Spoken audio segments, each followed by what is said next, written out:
ఏలూరు జిల్లా కుక్కునూరు మండలంలో YCP MP అభ్యర్థి కారుమూరి సునీల్ కుమార్ యాదవ్ సుడిగాలి పర్యటన చేశారు. గ్రామాల్లో తిరిగి ప్రజలను కార్యకర్తలను కలుసుకుని ప్రచారం నిర్వహించారు. ఎన్నికల్లో వైసీపీ అభ్యర్థుల్ని అత్యధిక మెజారిటీతో గెలిపించాలని కోరారు కారుమూరి సునీల్. ఎంపీగా గెలిచిన తర్వాత కూడా ఎప్పుడూ మీతోనే ఉంటారని ప్రజలకు మాటిచ్చారు. రాష్ట్రంలో మళ్లీ అధికారంలోకి రాగానే నిర్వాసితుల సమస్యలను పరిష్కరించే దిశగా కార్యాచరణ రూపొందించుకుని ముందుకు సాగుతామన్నారు ఎంపీ అభ్యర్థి కారుమూరి సునీల్.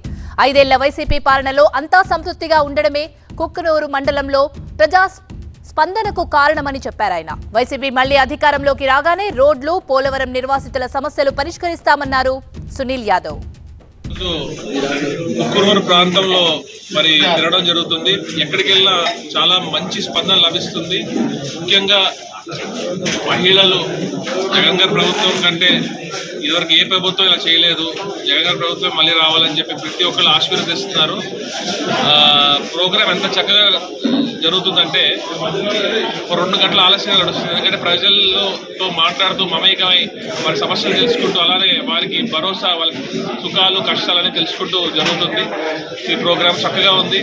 ఇక్కడ నాయకులందరూ కూడా చాలా సహకరిస్తారు. వారందరికీ కూడా నేను ఎప్పుడు అందుబాటులో ఉంటాను, ప్రజలకు అందుబాటులో ఉంటాను.